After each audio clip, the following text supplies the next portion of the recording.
let that off there. That's actually a good technique with the atheists, especially if they bring up Bible contradictions. I saw Frank Turk use this, and Frank Turk is somebody who is, he kind of comes from a classical apologetic stance, but he's adopting now these reformed apologetics because he's realizing how well it works. Yeah. And one of the ladies was like bringing up some Bible contradiction, and of course, you know, in our minds, it's always good to be able to answer those contradictions. But he did something that was very similar to what you just said. He said, "Well, if I could answer all these questions for you, would you be a Christian?" And she said, "No." So I was like, "Well, then what's the point of sitting answering them if I answer all of them and you're still not unconvinced? You know, because then there's a deeper problem than just the Bible contradictions are not the problem.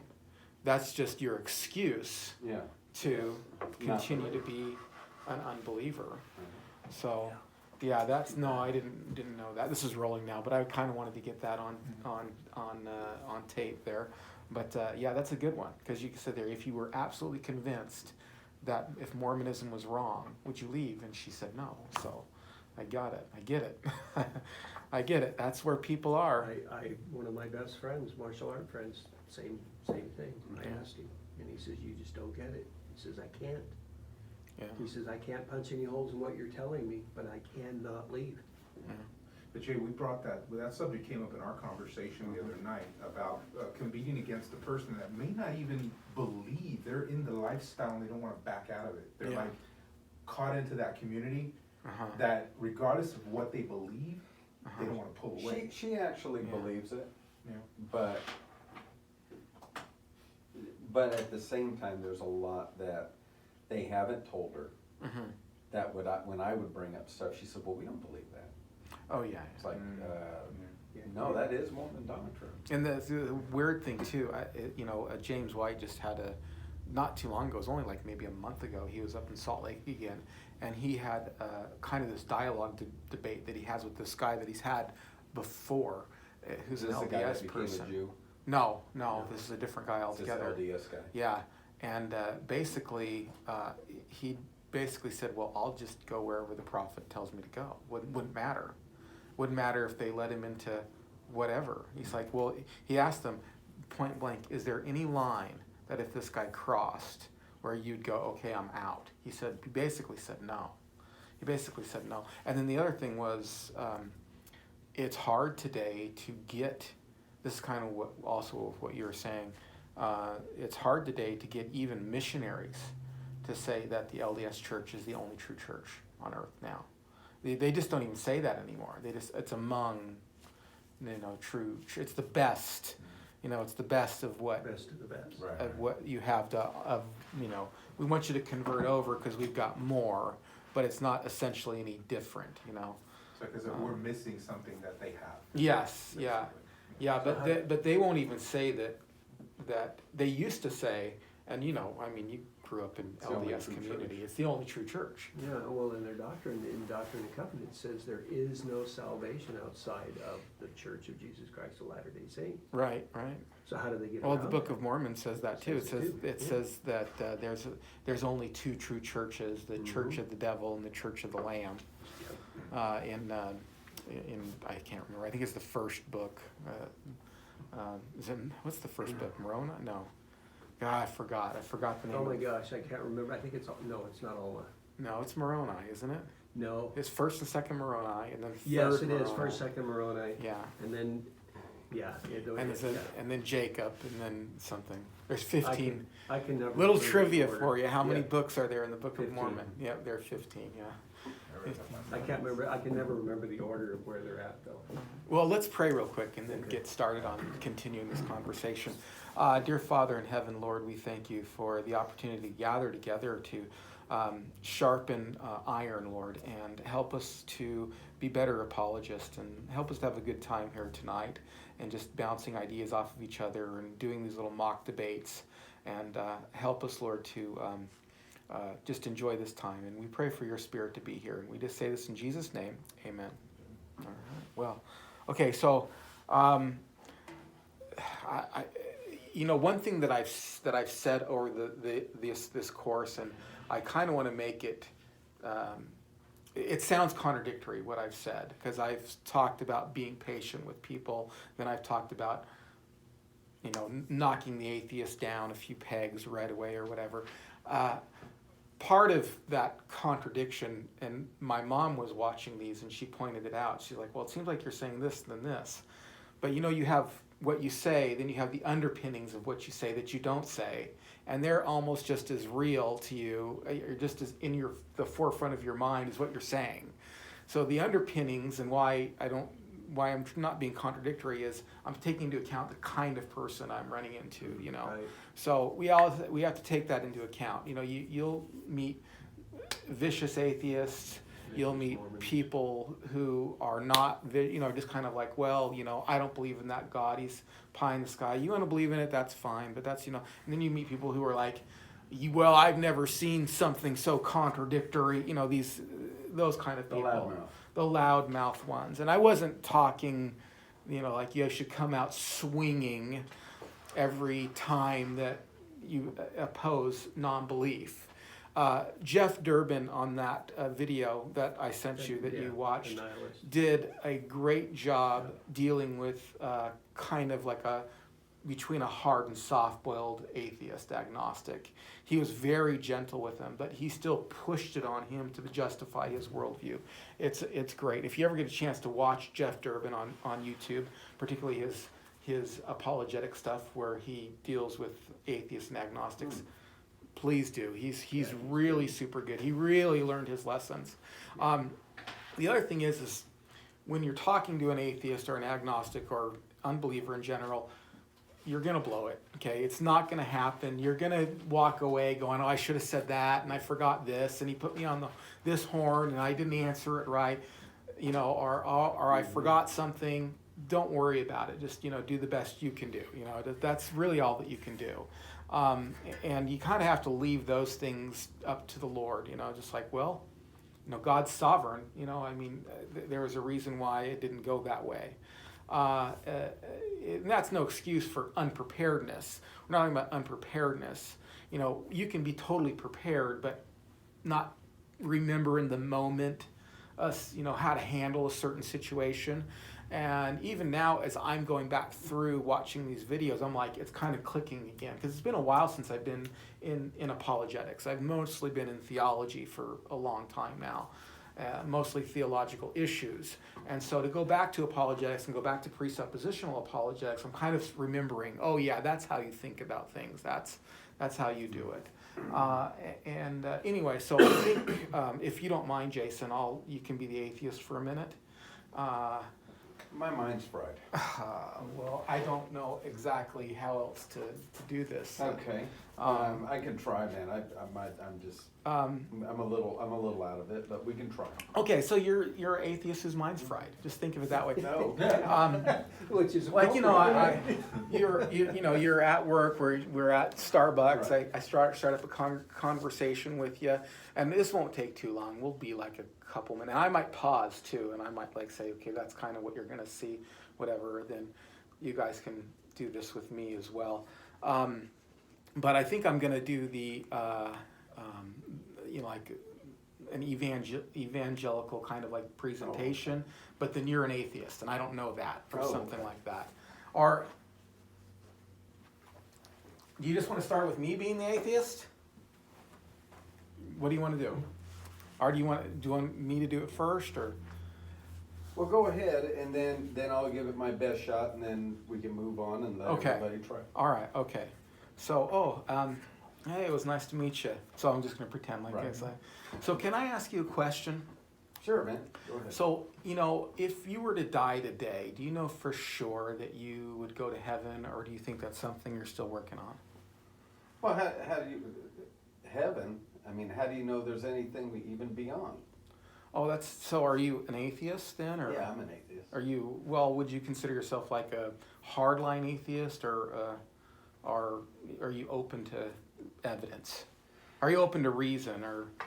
Well, evidence can be skewed any way, so a person can always interpret it in a way that makes, your worldview look good. Yeah, of course, of course. Have you done like a lot of, because I just met you, so Right. I'm wondering if you've done like a lot of research on the problems in atheism or with Christianity or something like that? Because I'm a Bible-believing Christian. I believe the Bible. Okay. I'm not, I have a small congregation. It's not like I'm trying to get you to come to some mega church or convert right away or anything like that. I'm just interested in reaching you with the message of Christ. Well, So- I guess my question would be, is there, because I know a little bit about Christianity, and I know that they believe that their way is the only way. Right. And so my question would be, with all the religions, because there's a lot of religions in the world, first we have to ask, if there is a God, starting even with something like that, if there is one, how do you know that yours is right? Right. Okay. So that's a good point, because we do have to understand that there is a God, and then we do have to say, well, which God is it out of all the other gods in the universe, or other competing philosophies or competing religions? Right. And what's the proof of God? Well, for me, it's the impossibility of the contrary. What does that mean? There we go. Okay. Now let me pause there for a second. I wanted to get that in as soon as possible. I always say I try to always say the impossibility of the contrary, because they're going to say exactly that. They're going to say, what's that mean? And then I'm going to be able to destroy it. So that's my foot in the door. That's a tactic, by the way. So he's going to say, And you what? fall right into it. No, that's it. Yeah, because they don't know. I said the Yeah, impossibility of the contrary. No, I did that So first. and you say, well, what's that mean, right? Okay, so let's go back to the dialogue. But I just want to let everybody know that's a tactic, so that allows me to give my presentation against atheism. So it's because he's going to say, what's that mean? And I have the floor, right? So now I have the ability to talk to this person. Say, well, atheism, my biggest problem is that atheism believes certain things that on their overall worldview can't account for. In other words, there's a tension within atheism that makes atheism self-refuting. For example, you believe in right and wrong, right? Obviously you believe in morality of some kind, right?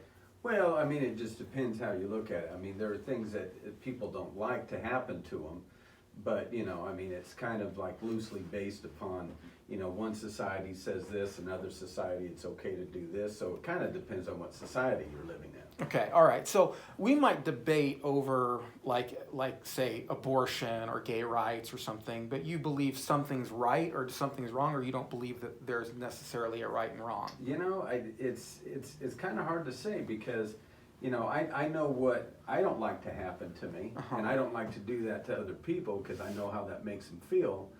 But, man, I don't know. And you go to one culture, and, it might be okay to marry your sister, but here in America, it's not.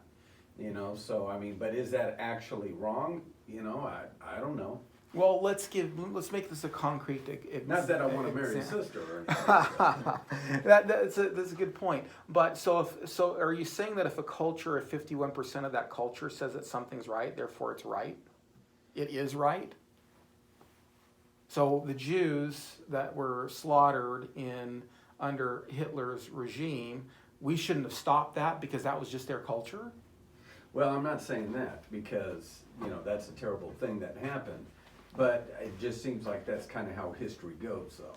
Well, yeah, but how history goes is no determination of. I think you would think that there are some things that are wrong. So that's a terrible. I would say that was wrong what they did, what the Nazis did to the Jews. Good. Now, and I agree. I'm totally on the same page with you with it. That's wrong, and it should have been stopped. The problem is you see, as a Christian, I can justify that belief. It's not that you don't know it. I know you know it. You can look at it and say that's wrong. But the question is does atheism justify that? You see, because if atheism's true, all you are is a bag of protoplasm. That's it. And Right. what does it matter if two bags of protoplasm hurt each other? Or if one bag of protoplasm wants to enslave another bag of protoplasm? See, as a Christian, I have a justification for that. I believe that we're created in the image of God, and what those people did to what the Nazis did to Jews was intrinsically wrong. It didn't matter if 51% of the people wanted to do that to them. It was wrong no matter what. But you see, if atheism's true, then it's not wrong. Okay, well, I get what I actually understand what you're saying there, but I don't know much about the Bible, but the little I do know, didn't God's people commit genocide against other peoples? Yeah, they did. But you understand, on the Christian worldview, God's in charge of life and death. And there really is no such thing, if you're a Christian, there really is no such thing as death. He's just moving them from one location to another. So it's not like it's not like God's doing anything. They went to hell, though. Yes, because and on your worldview, because that's what I've heard before, is that, if you believe in Jesus, you get to go to heaven, but if you don't believe in Jesus, you go to hell. So God had used those ancient peoples, and I think they were called Israelites, and they went in and they would just wipe out everything. And I even heard women and children and the animals, and just completely decimate the entire thing. So I guess what I'm saying is, so if Jewish people did that to ancient people back then the Nazis did that to them. So what's the difference? Okay, well, that's a really good question. But the difference is that God's the determiner of life and death, not a group of people called Nazis or a group of people called Jewish people. But if God is the determiner of life and death, so I would say in principle, you wouldn't have a problem with that, because in principle, what God did to those people was his prerogative, was his right. Yeah, but isn't God in control of what the Nazis do? He could. What do you mean? Well, if God is all powerful in anything, he didn't do anything to stop it from happening to the Jews, from what the Nazis did. No, he didn't do anything to stop it. That doesn't mean he approved of it. I mean, if God stopped all evil today, he'd stop. I mean, we'd all die. I mean, that'd be all there is to it. But I also wanted to kind of go back to something you said before, because I don't want to leave that thing undone, because it's a good question about the Israelites being used as God's judgment tool to go into that nation. Right. Well, God gave that nation. We kind of throw that out there like, as though there's not really an answer to that. God gave that nation years and years to repent. And when God called the Israelites out, they all knew that the Israelites were coming. He gave them, that was a very super bloody place. I mean, they were throwing their children on the fires of Moloch, and we found thousands of the people the Canaanites, the people who had the land that they took over. Oh, you mean the people that the Jews destroyed? Yes. Oh, okay.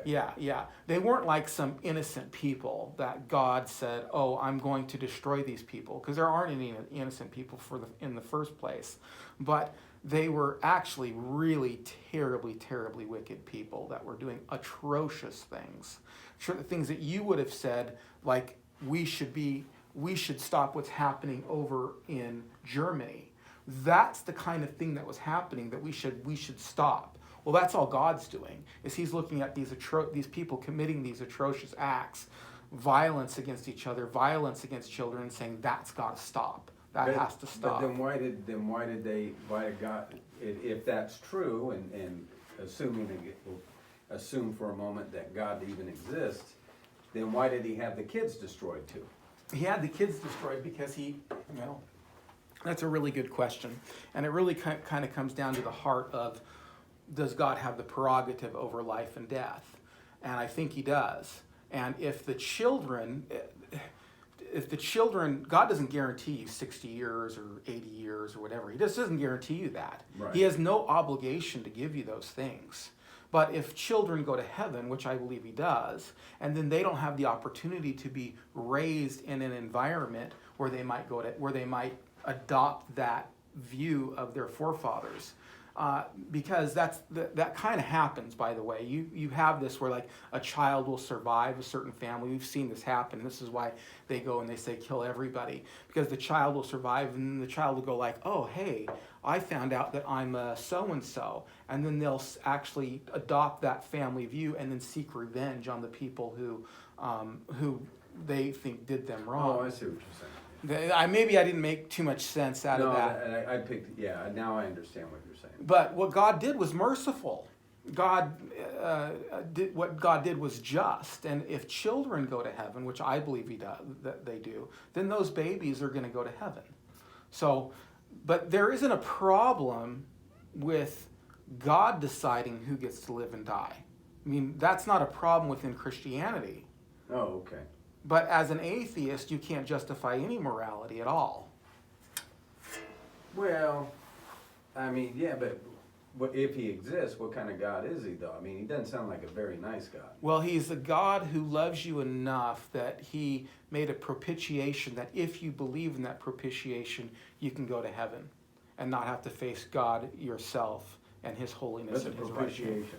Propitiation means that he made a sacrifice in that you're a sinner, okay? You're a sinner who's in rebellion to God, and you're on your way to hell, okay? I know you probably know this. You know that people believe this like me. I'm not telling you any new information. You might disagree, but you're asking what kind of God it is.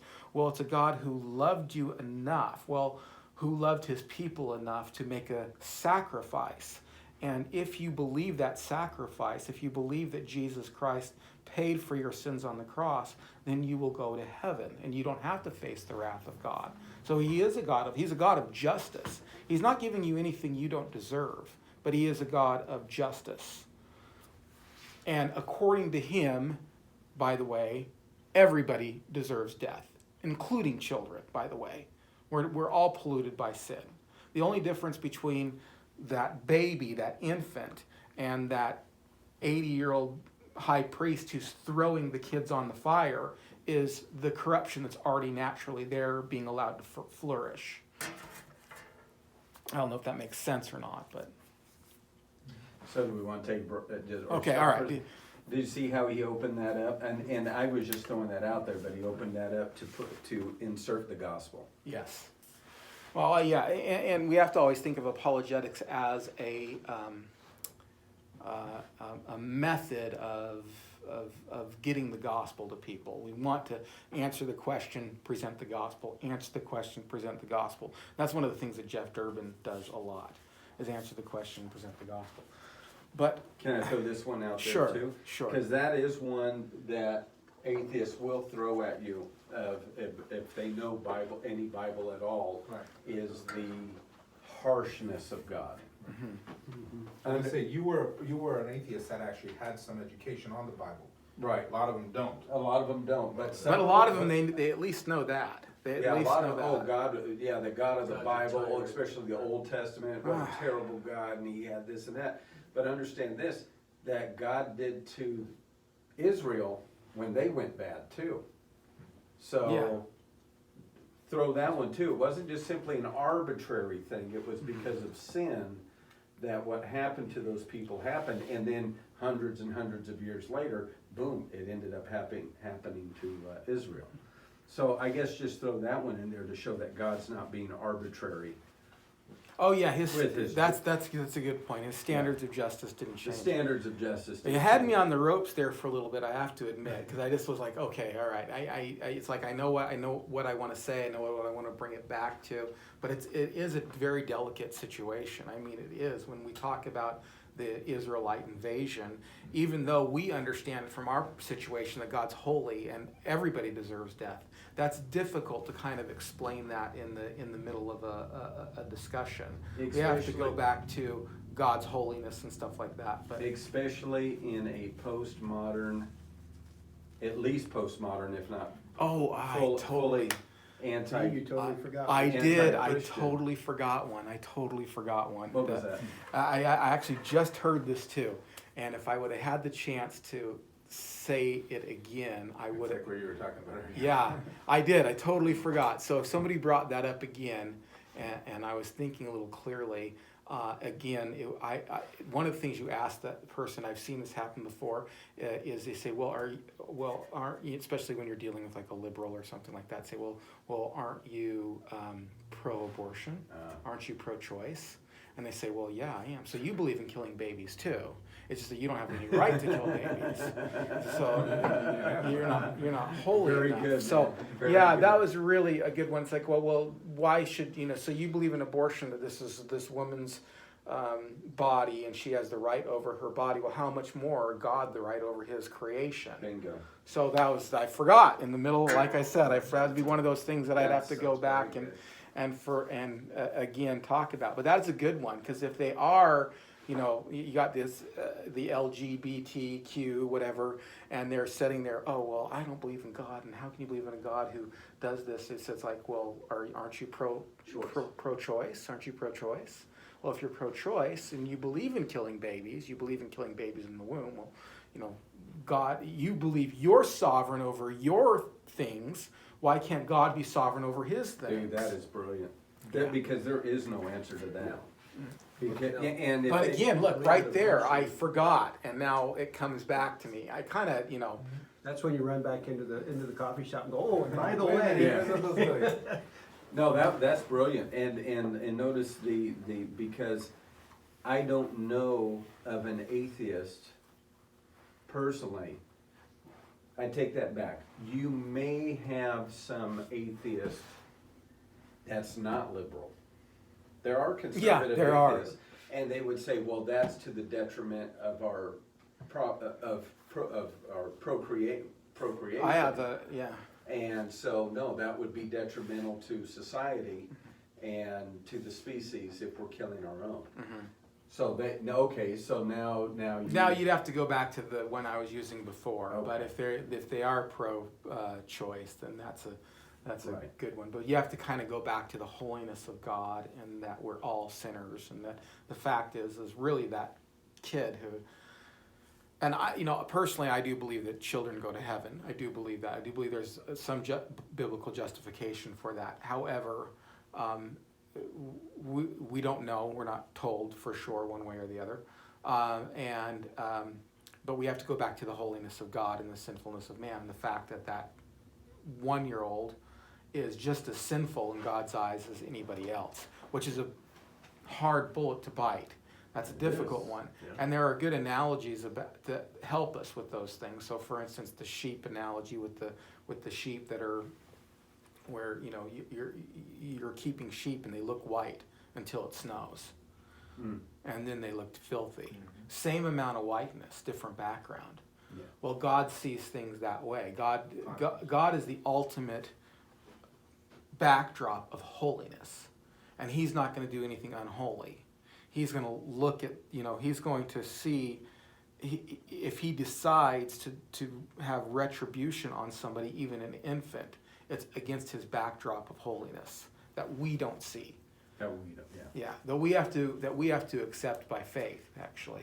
But it's a faith in the fact that the impossibility of the contrary.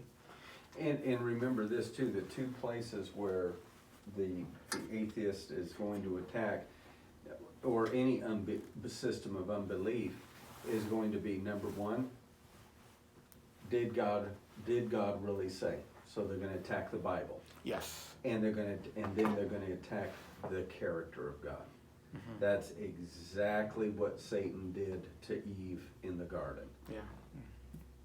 No, he's keeping good things from you. Attack God's character, and did he really say? Did he really? So those are the two main areas that they will attack. So I'm going to throw one out that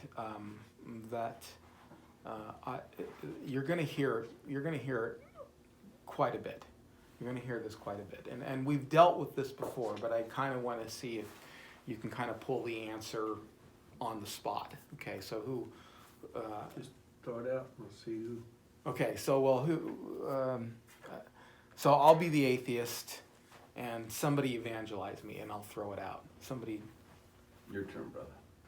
We can 3-on-1. we could I was thinking about that. Hell, We man. could, I could have been a friend of his sitting next to him and started hitting you too. But we can That's pause kinda hard. we can pause if it's something we can't answer, like, you know, like I had to do with the. I think it's better because I don't have the vocal experience that they do. Okay. So I can, like, if something comes into my head, but I'm saying, yeah, if you kind of pick one of us, it's whatever they. So how? So I have a question for you. Yeah, sure. You believe in evolution? Yes, I do believe in evolution. Okay, do you believe that the fossil index is an accurate record of evolution? I believe the fossil index is inaccurate. I would say yeah. I mean, we find that in the textbooks and things like that. So. Okay, are you aware that the Grand Canyon is over a mile deep, and it spans approximately hundreds of miles, possibly even thousands of miles across the continent? And in those layers of strata, 90+% of the fossil index is missing from the history of the timeline of evolution. 90. Say that again. 90+% of the evolutionary history is missing from the Grand Canyon strata in the history of evolution. So what? How does that prove that God exists or your position's right? Well- Just because there's problems in evolution, you see, science is atheistic. I don't have to believe in a God, so maybe we have some adjustments to make, but I don't have to believe in a God to believe in science. That's a great response. My question to you is this: if there's strata that is missing that doesn't have parts of evolution, 90+% of evolution of what the fossil record index says it has, where did it go? And if it didn't go somewhere, why? Now, when they did examinations of all of that strata, they found out that Well, who did these examinations? What are you talking about? I mean, geological archaeologists, okay, scientific geological archaeologists. When they did these examinations, they found that in the strata, they found marine invertebrates, which means they came from the oceans. So it solidifies the understanding and the truth of the biblical flood that was talked about in Noah's day. With that understanding of the flood and all of those invertebrates in that strata, but yet there's no other types of fossils in that record that support evolution. How do you support it? How do you say, what did it just disappear? well, I don't know. I have to be honest with you. I don't know. Those are factual questions that I have to look into. But I would say you have the same problem.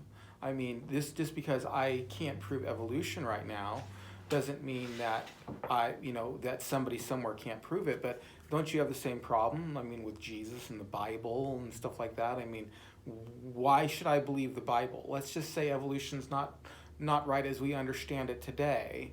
But that's the beauty of science. You see, science is moving us forward to the truth. Okay. Christianity is moving us forward to a lie. Okay. So you just talked about Jesus and the Bible, but then you turned it around and went back to science. Well, yeah, Well, science. Hold on. Okay. Science is the evidence of evolution. The science is what proves evolution. How does evolution hold if it's not proved by science? What do you? I don't. How does evolution prove that it actually is truth if it's not proved by science? Well, I think it is proved by science. But the problem that I have though is that you see, but science. I don't need to be a Christian to have science. I just need to be. I just need to continue my investigation through the scientific method. Okay. But you're telling me that there's a God. Well, there might as well be a fairy, or whatever. I mean, how does appealing to some pie in the sky thing that I don't even know exists going to help me with evolution or not evolution? That's a good question. That is a really good question. However, let's stay on topic of what I asked you about evolution. Well, I already conceded the topic. I don't know. But that Okay. doesn't prove that you know the Bible's true. I already conceded the topic. I don't know. Okay? Okay, so if you don't know, then how do you know that what you believe about evolution and atheism is true. Because if you don't know something that is scientifically Well, no, been wait a proven- minute. I don't have to prove the non-existence of something. It's up to you to prove the existence of something. Atheism is a non-worldview. It's atheistic. I don't believe. Like if you said that, it's up to me to prove that no Santa Claus exists. Like no, it isn't. If it's up to you, if you believe in Santa Claus, prove he exists.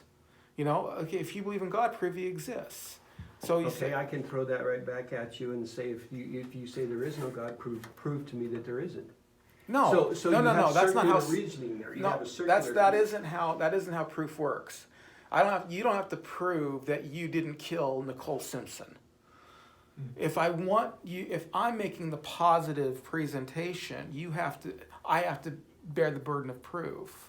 Atheism is an absence of a belief. It's the belief that there's no God. So if you're saying there is a God, then you're making the positive presentation. You have to bear the responsibility of proof. I don't. Okay, great.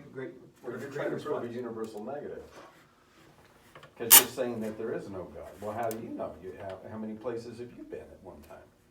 Well, okay, so I'm not proving it like if you put my back against the wall. I'm not proving it like okay, I can prove there is no Santa Claus. I mean, I couldn't because Right. like you're saying, I couldn't go be everywhere at once. But I'm just saying, in my experience, there's no reason to believe in a Santa Claus. I don't have a justification. But if you wanted to believe in Santa Claus or press me to believe in Santa Claus, then that would be on you. You should tell me So you're not telling us then that there is no God. I'm saying there's no good reason to believe in a God. Oh, okay. But I'm saying that there's if you want me to believe in a God, then that's up to you to prove that God exists. Okay, so you believe that we're nothing more than motion and matter? Yes. Matter in motion. Well, yeah. I mean, if they're atheist, Okay, so we're basically bags of mostly water with chemicals and electricity flying off on our brains that make us do what we do. right? Okay. Yeah. So is there anything that distinguishes us between human beings and, say, dogs? Well, yeah, I mean, what do you mean distinguishes us? Other than form, is there something that in that process, if we're just bags of mostly water? No, I mean, other than I'm a person. I mean, I'm a person, so Okay. it's important to me. So if we're bags of mostly water, with just chemicals running around in our brains with electrical impulses telling us what to do, where do morals come into all of that? Where do you get any morality in a worldview that has no morality? Where do you get it Well, from? we have morals. We have morals. I mean, morals are Okay, but if you're just a bag of mostly water and I am too, and he is too, what's the difference of me killing him and stealing your car? Because it doesn't matter, because we're just bags of protoplasm, water, whatever, and there is no significance between who we are and importance of who we are. Well, okay, so I would say as an atheist that it's good within itself. I would say that it's good within itself, and that like if I want the best life that I can have, then it serves me to not participate in immoral actions. So our criminal But what's action. immoral? According to the atheistic worldview, there is nothing immoral. Well, immoral according to you're right. There is no moral out there, the capital M. But we've decided what's moral by what creates the most harm. So I don't want to. I know that I don't like harm, and so I don't want to create harm in other people. Okay, so but where does that harm? Where does that moral standing come from? See, what you're telling me It comes from the fact that I want to live a good long life and be happy. That's where it comes from. No, it doesn't, because what your worldview is telling me, what you're saying, is coming from a Christian worldview. Because God is the one who has moral standards, and He is the one that creates the moral standards for human beings. So what you're telling me is you have morals, but yet you don't believe in a God. But if you don't believe in a God, you can't have morals. You can't. It's an absolute impossibility. Well, I don't know if I can't. Because I do. But everybody has morals. But where do they come from? Well, it It doesn't come from just me saying, oh, I don't want to hurt this guy because I don't want to be hurt. Well, Because yeah, if we're that- just, 'cause why if- isn't that But good if we're enough? just bags of water with electrical impulses, Right. why does it matter? Why- It doesn't. But why isn't that good enough? Yeah, but what if it's survival of the fittest, and I like what you've got, and I wanna take it? And I have Exactly. the ability to That's, take it. yeah, Well, yeah, but you'll go to jail. If I'm caught. if he's caught. Well, don't you care if you get caught? Well, then not If I there's can no get away morals, with who it. cares? If I get away with it and it increases my livelihood, then why not do it? Right, according to your worldview that you said you wanted to do it because it increases your livelihood, increases your family, it increases your life. Well, maybe him stealing your car or burning your house down and stealing, whatever it might be, increases his worldview and increases his ability to live better and have more stuff and enjoy more things. So, But I mean, Well, because then- we see that in the animal world all the time, don't we? I mean, animals will take from each other, kill one another, and whoever survives, they were obviously the stronger or luckiest, or however you wanna look at it, but the fit survived. So, Well, yeah, They- it is survival of the fittest. right. okay. Right. So, Then I I'm mean, gonna go with I that. guess why would that be wrong? I understand that you wouldn't wanna do something like that, and we appreciate that. But at the same time, if somebody else wanted to do that and they could get away with it, and it increased their standard of living in some form or fashion, and they didn't have any guilt about it or reservations because they understood that morals are, if on the materialistic worldview, that these are just loose societal, cultural conscripts between agreements between people. But if somebody wanted to break that, and people do, you know, especially in very high crime areas, well, why not do it then? I think the question is, where did these morals originate from? Well, they Where did originate it from start us. Where, They originate. why and when and But They originate from us. They're not But- capital but- M out there. okay. I get it. The if biggest. they originated from man, Uh-huh. and again, I'll go back to the bags of mostly water with electrical impulses. Where did that formulate? How did it formulate? Because if we are just impulses of it's stuff, formulated for survival reasons because Okay, as but- a species we can survive most adequately with these things that we call morals. You're right. They're not out there with a big M on top of it, but I would ask you the same thing. I mean, how does God solve anything? I mean, it just seems like you're creating another problem. Then you have to say like, well then, so for instance, does God say thou shalt not murder because God decides one day thou shalt not murder is right and he could decide tomorrow murder is okay? Or is murder wrong within itself and then you don't even need God?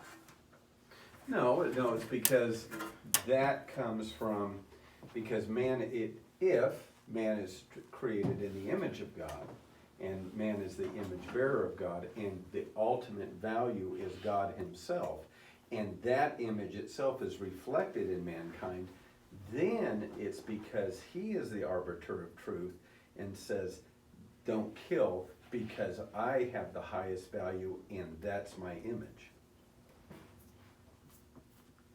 I wouldn't know where to go with that, honestly. That was good. I think atheists kind of. But by the way, that is a problem called vulturism, where basically, and don't let this does come up in atheist debates. It hasn't been because we have to cover so much stuff. It hasn't been something that I've covered, but an atheist sometimes will make that argument.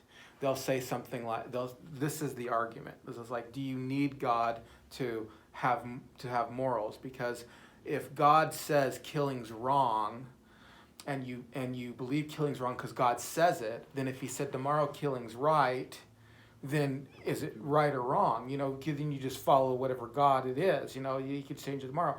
Or does God say killing's wrong because killing's wrong? Well, then you don't need God. Killing's wrong.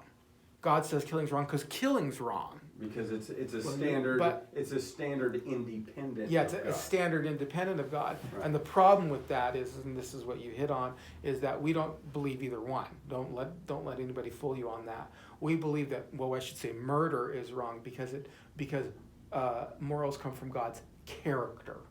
They're not going to change tomorrow. They come from his character. Morals flow from his absolute holy character, not today. I think killing's wrong, tomorrow I think it's right. Because of arbitrary. Because of arbitrariness, and not because it's wrong out there, therefore I'm saying don't do it. Like a parent, a parent says, well, don't run out into the street, and I'm going to spank you if you run out into the street. Well, should I not run out into the street because you're just telling me this? Do I need the parent to, make that right? Or is running out into the street and getting hit by a car a wrong within itself? You know what I mean? A problem within itself. So don't let them fool you on that. It's neither one. God's not a parent. That's almost Mormonism. That's actually. what I was gonna just. That's almost Mormonism. Yeah. It's just like, okay, God's kind of this parent who's doing this for this reason. That God is the reason. He is the ultimate character of holiness. Can I add something real quick? Yeah, go ahead. That's perfect that you mentioned that, because that's the first thing that came into my mind. It's the difference between, remember, as Christians, we believe in an eternal, infinite God. Yes. Where that argument would work would be with finite gods. Yes, right. So the gods, plural of Mormonism, they hooked into the ideals and the whatever we want to call precepts or whatever Yeah. of the universe, and organized it and made it make sense, or however they believe that. Finite gods, that atheistic response would Work against. Would That work that was gonna against. be my response before he jumped in. Well, part of what I was thinking was that your presupposition is that God is a finite being. See, very good. We all kind of working in the Right. And then go from there, build on that and say, well, biblically, the worldview of Christianity is that God is infinite and we are made in his image. I mean, you spit it out and I was like, yeah. So let me give that's you- right where I was going. Let me give you You were gonna say something as far as. a couple of things that atheists that I kind of try to put out there, but it got put, and that's good. You want to kind of bring it back to the weak points. There were some things you were stumping. I was just not firing. It happens, and even with me, But I with that, was waiting for that move to open up. yeah, that move to open up to get that. And that's what you have to do. You have to do that, and you kind of go back and you learn from the experience. You regroup and you go, okay, now that I know, next time. And if you're out of practice too, like going back through this stuff, I've forgotten so much, because like I said at the beginning, I've been in theology for such a long time that apologetics kind of has gone by the wayside, and I've forgotten so much of my apologetic stuff until going back through this again. But don't let them tell you that atheism isn't a worldview. Okay, that was the thing right. that I was getting at. I said, well, no, you have a positive worldview. I have an atheistic worldview. You're the one who has to make a claim. I tried to hit that. Yeah, The but universal negative. right. But it is a negative, but it's a negative. It's not at all like Santa Claus or the Easter Bunny. We are talking about how the world came into existence. And you're trying to answer, as an atheist, you're trying to answer that question from an atheistic worldview. I answer it from a theistic worldview. So that's just, they say that all the time, especially more educated atheists. It's absolute total rubbish. It's not true at all. You say, yeah, you don't believe in God, but you're answering fundamental questions from an atheistic worldview, and I'm trying to figure out how you answer these fundamental questions from an atheistic worldview. How do you answer how we got here? How do you answer the question of morality? Don't let them fool you with saying, oh, it's not a worldview. It's like a elfism or a Santa Clausism. You're the one who has to prove it to me. That's not the case. If I was an a elfist, if we were debating a elfism, yeah, that would be true, because it doesn't matter. I'm not trying to prove anything from an I'm not trying to prove equations from an a elfism worldview. You are trying to prove equations and reason and morality from an atheistic worldview. So it is a worldview. So don't let them fool you into that. I was early in my Christian, when I first got saved, there was a Jewish guy at a gun shop one time, and he was getting me on a lot of that. He would basically take what I would say and just dismiss it and say, God talk is nonsense. Yeah. And there were, I guess, famous atheists who just espouse that idea or put it forth out there. And what basically they just try to shut you down by just saying, that's like talking about elves and fairies and Santa Claus and everything else. And they try to, and I didn't know how to answer it back then. Yeah, yeah. I didn't know how to have it. What would you say now? If I said, well, God talk's just nonsense. Well, I'd bring up exactly, no, it's not. Yeah. It could be, and if it is, why are you being so, especially if they're being, rabid about it, why are you so angry? Just look at me, just throw me off, just ignore me as a nut and say, Right. It doesn't matter. But why are you so against, if it's nothing but elfism or that type of thing, why are you so, you'll notice, why are you so against it? upset about it? Why are you upset about it? But number one, no, because what you were saying as far as, we're talking worldviews here. I tried to get a couple, because as a debater Is and as that a correct, tactician. Exactly what you said. Yes. Yeah, sorry, So, I didn't mean to. It's not elfism. cut you. No, because No, it's- you have a worldview and I have a worldview as far as origins and what happens to you when you die. So We're not debating the North Pole and Santa Claus making toys. Right. Yeah, if he puts it on that level, I probably even when you mentioned that, I think it was last week or the week before when you talked about that. If somebody said God talk is nonsense, I would challenge it. I would ask further. If you said to me God talks nonsense, I would say I need to know what you mean by that. What do you mean by nonsense? Do you not know what God means? Do you not know what creation means? What part of this is nonsense? I kind of would want to know what they mean, because that seems to be very dismissive. It is just, And it's disingenuous too. It's not true. God talk isn't nonsense. We know what we mean by God. Even elfism isn't nonsense. I mean, we don't believe in elves, but we know what we mean by it's not nonsense. right. It's like what part of it's nonsense? I think they would Nonsense is like saying ice cream doesn't have any bones on Thursday night. It's just, that's nonsense. I'm not saying anything like that. If you go at 55 Well, miles an hour in reverse in your canoe and 5 of your 10 tires blow out, how many pancakes can you stack in a dock? Yeah, exactly. That's nonsense. That's nonsense. Yes, but what they mean by nonsense is that you can't see God, you can't touch God. There's no rationality to it. Through the senses, Mm-hmm. now we as Christians have Right. had supernatural experiences with the Holy Spirit and the Lord. Mm-hmm. So we know, but to them with the senses, it's nonsense. Oh, In that sense, I can't see God, I can't hear Him, I can't test Him, I can't put Him underneath a microscope, I can't, I think that's kind of what he would mean by that, Yes, and then I I do. would bring up a lot of other stuff that he believes that you also can't, like justice and things like that. Morality So laws of logic. laws of logic, you can't put those under a microscope or anything like that. Putting it back on Him. So What instead- about this one? So I'm gonna be the atheist. Let's say you came up to me and said, like, well, I mean, I don't even believe Jesus existed. That's a big one right now. I don't even believe Jesus Has it come back existed. again? It seems to cycle. it's cyclic. It's cyclic. Do you have a concise answer for that one? You've heard people say that. Well, I don't believe Jesus existed. I mean, he's made up. Right. What's Well, I mean, I've had- so do we go to evidences then? Well, yeah, I would say that. So if you were to ask me, I don't believe Jesus existed, I would say, well, that's a fair question. That I have a problem with that, and I kind of make little jokes here. I call them fundamental atheists. It's like, you have fundamental Christians. It's like you have fundamental atheists who say such ridiculous things. But they're saying it to be dismissal. They're saying it to be dismissal. Maybe- So the way you judge evidence, so if you were to say that to me, I would say, here's the problem that I have with you saying that Jesus didn't exist.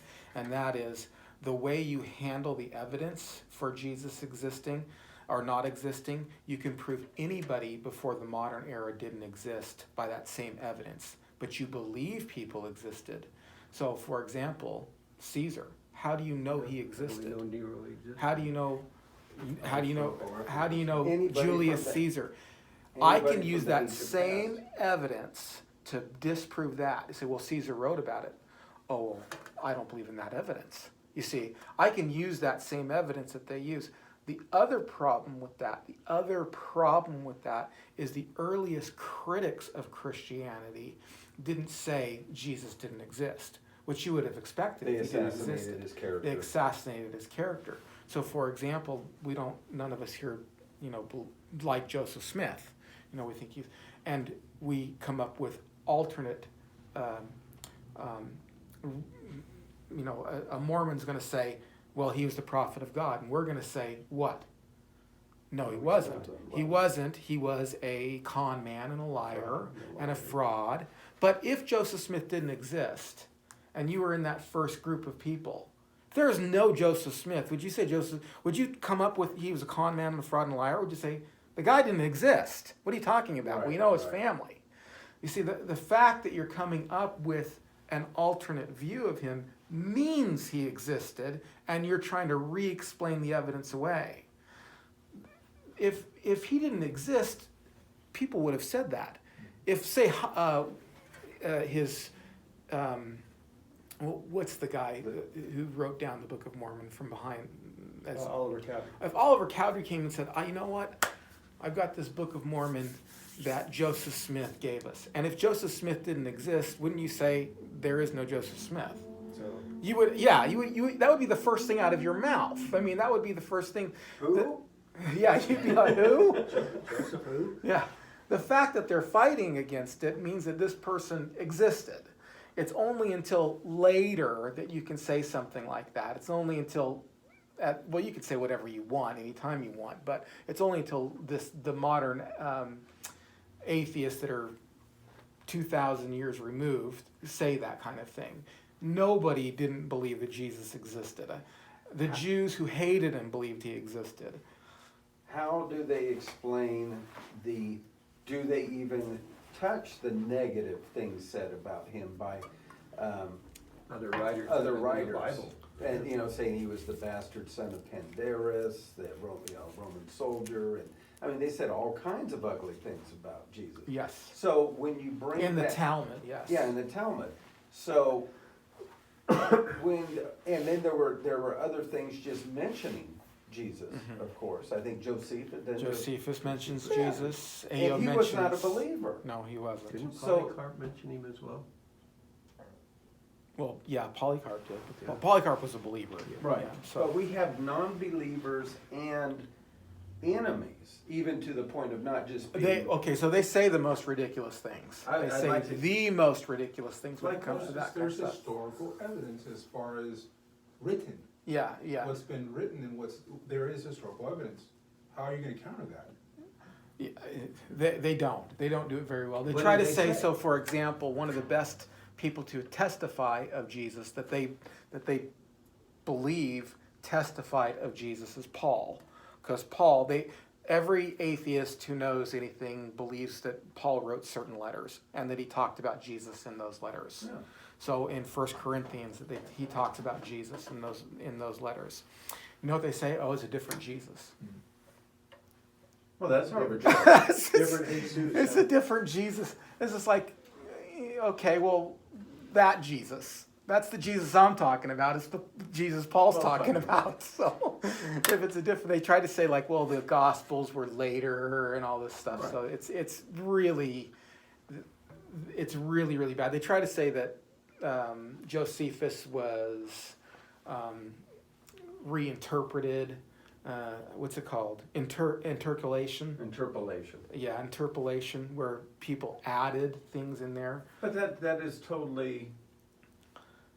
Kind of. You got to be careful of the Josephus account. Now, Josephus has two accounts of Jesus. Okay. He mentions James, the brother of Jesus, Yeah. and then he's in an offhanded kind of comment, which is in every single copy of Josephus. And then he mentions Jesus, the longer passage about Jesus. He calls Jesus in there the Messiah. So if he was an unbeliever, why would he call Jesus the Messiah? So they would say like, well, then what? So they're like, well, obviously there was some Christian interpolation into that. The problem, number one, the problem is every copy of Josephus ever found has that in there. So that's the problem. We've never found a copy of Josephus that didn't have the Jesus passage. How many copies have we got approximately? I think somewhere around 10, maybe a little more ancient copies of Josephus. The average is around 10 of ancient copies outside the Bible. So, but every copy that we find has that in it. And it's not like we all found them in one place. You find one over here, in Egypt, and you find one over in Greece, and you find one, and they all have the Jesus quotation in it. They're separated by they're separated. It's not like you found it all in one person's library where he could change it all. So do they even address they've backed off on that now. Professional atheists have backed off on that now. And you'll even hear people as a really good debate on that one was Dan Barker, not Dan Barker, but Robert Morey and Sheila Thompson. Do you remember that debate? Vaguely. You can get it on YouTube. It's free. Really? Yes, it's free on YouTube. And they debate whether or not Jesus exists. Is it Now just she's audio? it's just audio. She's a vicious. She's one of those people that need to be taken down. But Morey did a great job of that. And Morey, she said, well, she tried to say that the Jesus Paul was talking about was not the same Jesus in the Gospels because he never mentions this miracles and stuff like that. And Morey, he's funny. He goes, yeah, well, it never mentions that he was potty trained either. It doesn't mean he wasn't potty trained. An absence of evidence doesn't mean anything. Yeah, it was pretty funny. So what about, do they even address the negative things, like in the Talmud? No, I've never heard them address anything other than try to say that it's not the same Jesus. But again, you have even people like Dan Barker saying, well, maybe there was a historical Jesus that was enveloped or something like that, because the evidence is just too strong. And the type of reasoning that they use is just, it's so ridiculous. Because the type of reasoning that they use to try to not prove that Jesus existed can be used against anybody from the ancient world. Basically, it's the type of evidence that says, well, anybody who says it happened has an axe to grind, and so they can't be trusted. That's what they say. I mean, that's just ridiculous. It's like, no. I mean, you can do that with anybody. You can do that with anybody. You say, like, well, I could say that, Julius Caesar was made up. How do you know he wasn't made up? How do you know he wasn't made up? Well, we have writings. Oh, well, those writings are frauds. You can do that with anything. Okay, yeah. Just dismissal. I can say, well, people wrote about that guy. No, well, we don't even have the originals. Yeah, but we have copies of the originals where people wrote about him. Like, well, the Homer and the Odyssey and. That was before Julius Caesar. But right, but I mean, you can dismiss anything. You can dismiss anything. So when they do that, what you're showing them is that they have an axe to grind against that. So anyway, I think it's less on the professional atheist level, but it might be something you run into on a more common level. You say, oh, I want to tell you about you. Well, I don't even know if Jesus existed. Or how do you know the Bible's true, or something like that? Because they're gonna ask you, how do you know the Bible's true? And well, yeah, that's where I was going with the whole flood thing in the Grand Canyon, but then I got derailed by one of your questions, and I went. That's where I was going, was to show the evidence for the flood and the evidence of the Bible. Evidence is hard to use because I've had them do what he did. Yeah. The time that I use evidence is normally to embarrass. I don't mean this poorly, but like if they say something like, well, I believe in evolution, or I believe in the fossil record or something like that, then I will take an evidence of something that's misplaced in the fossil record, and then I'll be like, well, you just said you believe in the fossil record. How do you explain this? Mm-hmm. How do you explain this? That's what I was trying to do. Yeah, I get it. I wasn't saying you're doing it wrong. No, actually, that's the direction I was trying to go. Yeah. But I'm tricky. Like, you know what I mean? I mean, I'm going to give you a fight back on this, so as I would expect with anybody.